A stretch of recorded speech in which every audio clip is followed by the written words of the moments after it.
भारतीय प्रशासनाचा कणा असणाऱ्या IAS परीक्षेत उत्तीर्ण होणे अनेकांचे स्वप्न असते। त्यासाठी कठोर परिश्रम घेतले जातात, मात्र काही प्रसंगी यशस्वी झाल्यावर यशस्वीतेवर प्रश्नचिन्ह निर्माण होतात। असाच एक गंभीर आरोप सध्या चर्चेत आहे, तो म्हणजे IAS पूजा खेळकर हिच्यावर VIP demand, fake OBC certificate यासाठी ती सध्या चर्चेत आहे। खरं तर पूजा खेळकर हा एक चेहरा असू शकतो देशात नावाजलेल्या परीक्षेत होत असलेल्या घोटाळ्यांचा। नमस्कार। मूळ अहमदनगर जिल्ह्यातील पुणे येथील रहिवासी असलेल्या पूजा खेळकरीने महाराष्ट्र कॅडर म्हणून 2021 सालची UPSC परीक्षा पास होत IAS रँक मिळवली। IAS रँक मिळवल्यानंतर पुणे येथे जिल्हाधिकार्यालयामध्ये त्यांची प्रोबेशनरी ऑफिसर म्हणून नियुक्ती करण्यात आली होती।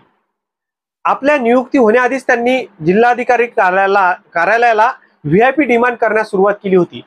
जिल्हाधिकारी कार्यालय पुणे यांच्याशी झालेल्या व्हॉट्सअप चॅटिंगच्या माध्यमातून त्यांनी आपल्या साठी VIP डिमांड जसे स्वतंत्र कॅबिन व्यवस्था, स्वतंत्र वाहन व्यवस्था, राहण्यासाठी बंगला, शिपायाची व्यवस्था करण्यात यावी हे सुद्धा आपण जॉईन होण्याआधीच ही व्यवस्था केलेली असावी अशी मागणी केली होती। परंतु जिल्हाधिकारी कार्यालयाकडून त्यांना आपण जॉईन झाल्यानंतर ह्या गोष्टी पाहता येईल असे सांगण्यात आले होते। खरं तर एखाद्या प्रोबेशनल ऑफिसर ट्रेनिंग काळात ह्या गोष्टी दिल्या जाऊ शकत नाही असा नियम सांगतो। जॉईन झाल्यानंतर त्यांनी आपल्या स्वतःच्या प्रायव्हेट ऑडी कारला लाल दिवा, प्रायव्हेट कॉन्ट्रॅक्टर कडून VIP नंबर प्लेट, त्याचप्रमाणे गव्हर्नमेंट ऑफ महाराष्ट्र लिहिलेले स्टिकर ते आपल्या गाडीवर बसून घेतले।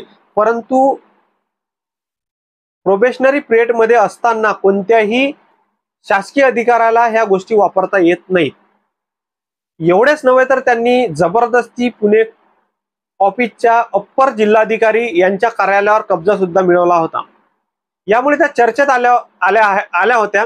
पुण्याचे कलेक्टर सुहास दिवसे यांनी वरिष्ठांना लिहिलेल्या अहवालात त्यांच्या गैरव्यवहाराबद्दल उल्लेख केलेला आहे आणि त्यामुळेच त्यांची बदली आधी वाशिम येथे करण्यात आली होती।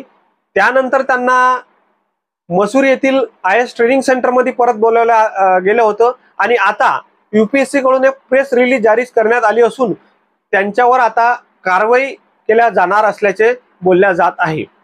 ही प्रेस रिलीज काय आपण पुढे पाहणारच आहोत।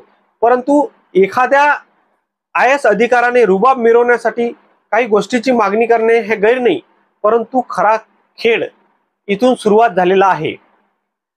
खरं तर पूजा खेळकर हिने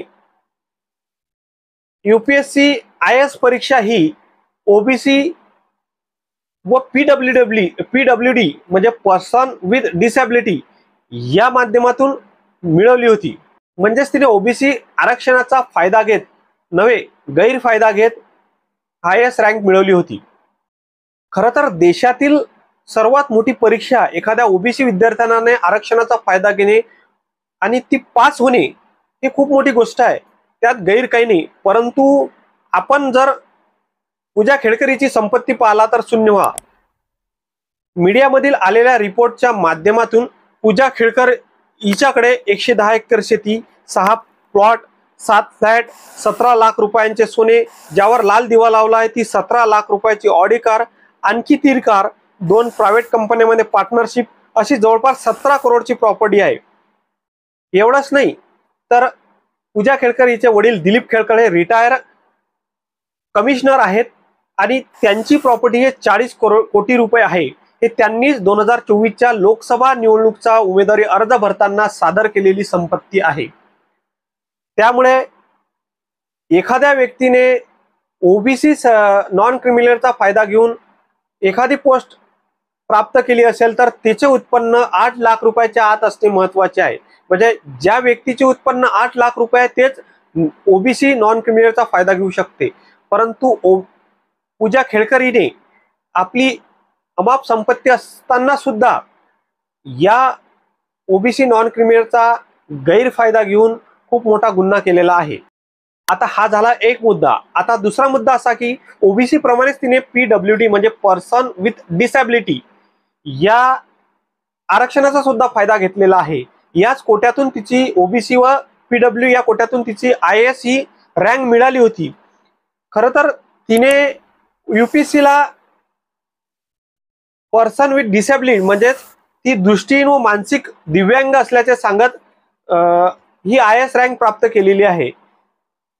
तिच्या नियुक्तीनंतर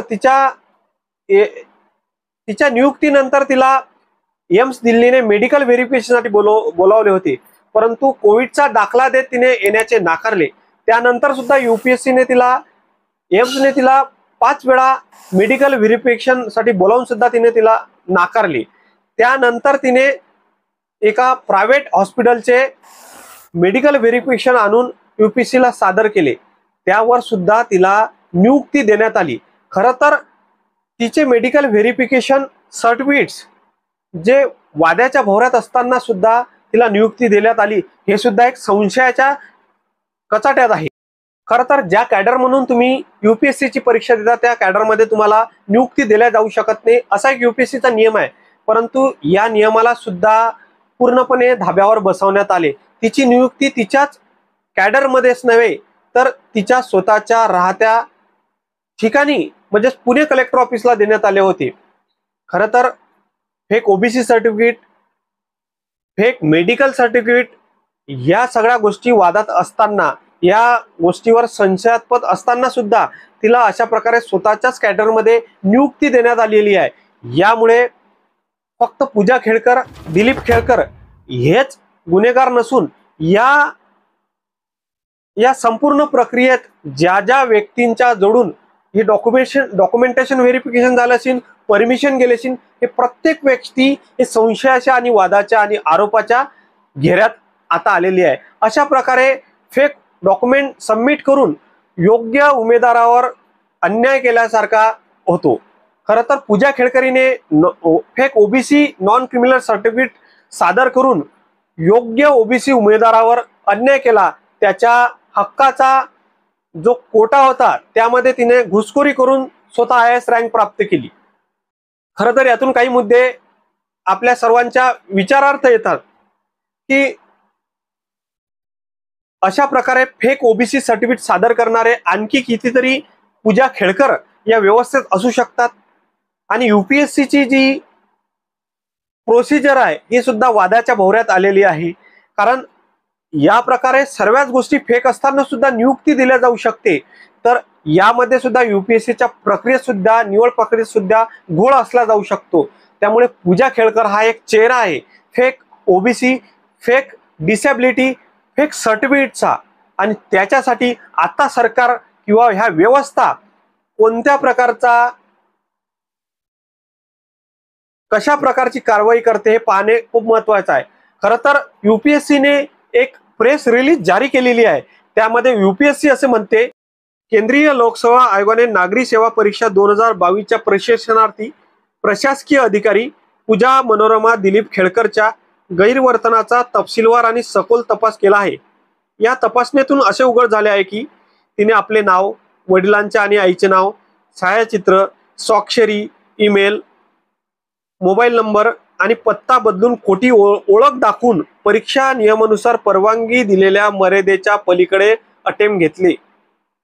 त्यामुळे केंद्रीय लोकसेवा आयोगाने पोलीस अधिकाऱ्यांकडे प्रथम माहिती अहवाल म्हणजेच FRI दाखल करून फौजदारी खटल्यासह तिच्या विरुद्ध कारवाईची मालिका सुरू केली आहे.